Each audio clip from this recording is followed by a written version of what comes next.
Hey folks, this is JR with DIY Prepper. Welcome to the channel. And y'all, it goes without saying that the world is an absolute mess right now. Global conflicts, they've got everybody on edge, and the possibilities of those expanding or new ones popping up, they aren't making things a whole lot better. And when you combine that with economic issues regarding food shortages, inflation, and energy problems, it just makes it feel like we're in a downward spiral and there's really no clear way out of it or time frame where we can expect things to return to normal. And in situations like this, it can start to feel pretty overwhelming. Maybe you're a new prepper, you haven't been in it very long, so you're not as far along as you would like to be. Or maybe you've been prepping for a while and you just lack the financial resources to do all the things that you would like to do. You know what to do, you're just hindered from doing those things. That can be very frustrating. When you start to feel that way, I think it's important to take a step back and really think through your situation and ask yourself one very important question. Is there anything that I can do right now that would vastly improve my level of preparedness? And then take a look at your preps and see if there's any areas that you either don't have covered at all or you don't have covered as well as you would like for them to be. So start with the most important stuff. Things like food storage. Is your food storage going to last long enough for you and your loved ones? And then also, do you have anybody in your family or group with special dietary needs? I bring this up a lot because it's important and it's overlooked a lot of the time, like infants. Even if you're breastfeeding, do you have a backup supply of formula that you can use if mom's not able to produce milk for one reason or another? Also, do you have any diabetic loved ones or anybody with something like gluten sensitivities? So there's certain like staples of long-term food stores that might not be suitable for those people. So you want to make sure that you have stuff for them that they can eat so they live too. Then also water storage. Do you have plenty of water stored at your home so that when things are dangerous and risky, you don't have to go out and procure additional water? But do you have the ability that when it's safe, that you can go out and get that extra water? Things like rainwater catchment systems or just knowing where natural bodies of water are near you that you can get water from. And also, can you purify that water? Another area that a lot of folks overlook is the area of like first aid and medications. Do you have the ability to deal with just minor injuries or even maybe some like intermediate level injuries without having to go to the doctor if those services are not available? Of course, if they are available, you need to take advantage of them. But if you just can't, or if those services are not available, can you take care of it? Then also illnesses. Next time somebody in your family gets the flu or a stomach bug, are you going to have to go to the store and buy a bunch of stuff? Because if the answer to that question is yes, you need to go ahead and address that. Then also communications. Can you get vital information from the outside to help you make better decisions? And also, can you communicate with loved ones nearby? Maybe you have a larger piece of property. Can you communicate from one end of that property to the other?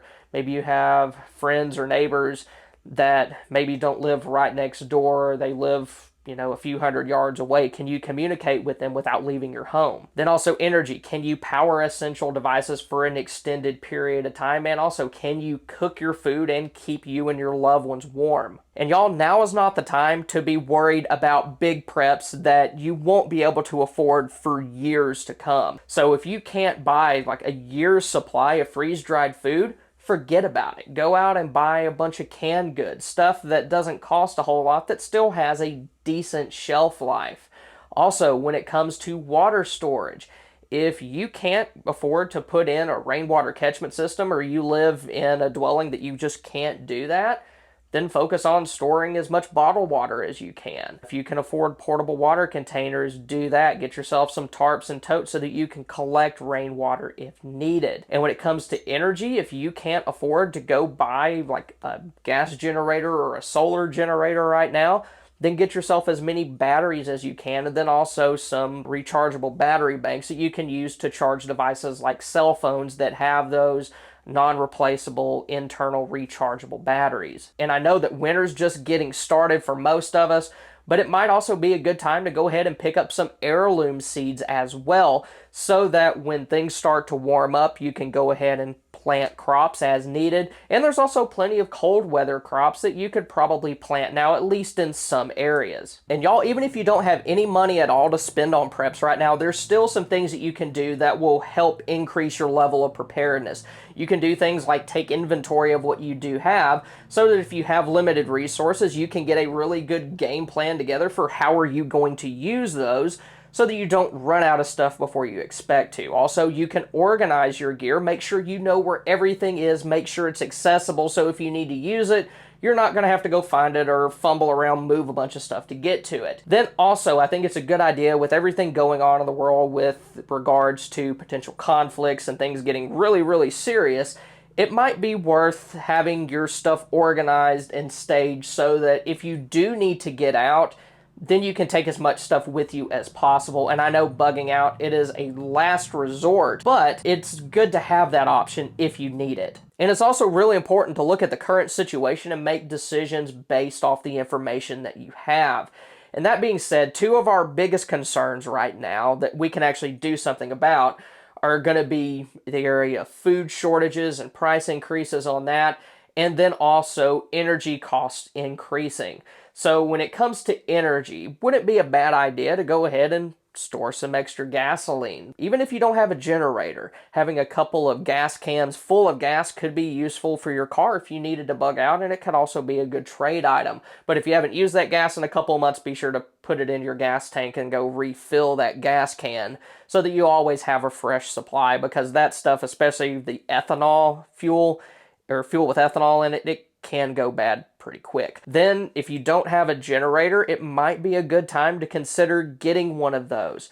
Now, when deciding which one to get, like between gas and solar, my thought for the current situation would be, if you were thinking about getting a gas generator, if you cannot store additional fuel for that, I would kind of lean more towards solar right now, just because if you have a $1,200 gas generator that can run your whole house, but you only have fuel for 3 days, that might not be as good of an investment as something that will last you for a longer period of time. Even though you can't keep bigger stuff running just non-stop, you can keep essential devices powered pretty much as long as you need to.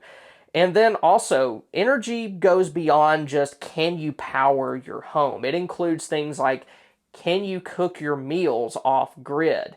You want to make sure that you have fuel sources for those like camp stoves and things like that. But also, more importantly, do you have something at your home that you can use to cook that does not use those finite fuel sources?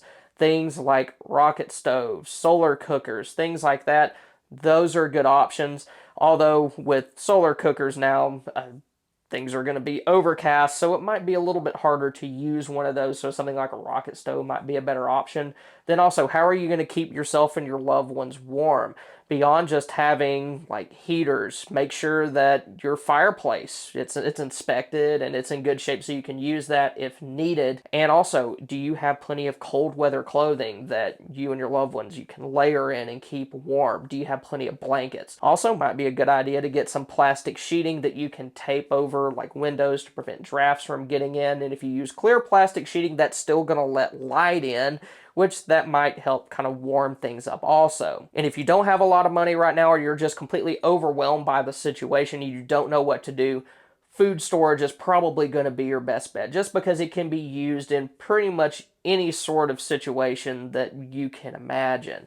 It'll have you covered in case there's shortages or there's price increases. But also, even small things, like maybe there's a storm that blows through that knocks out utilities where you live for a few days, or maybe you can't get out. Then also, like personal things, like maybe you lose your job, you have some money in savings, dip into your food storage so you don't have to spend money there, and you can use it on like your rent or mortgage so you don't lose your place to live. Then also, of course, your more long-term, wide-scale disaster situations, food storage is going to be incredibly useful in that. So if you want to see foods that you should be stockpiling, go ahead and click on this card. And if you just want to see just general food storage videos, y'all can click on this playlist. Thank y'all for stopping by. Y'all have a good one.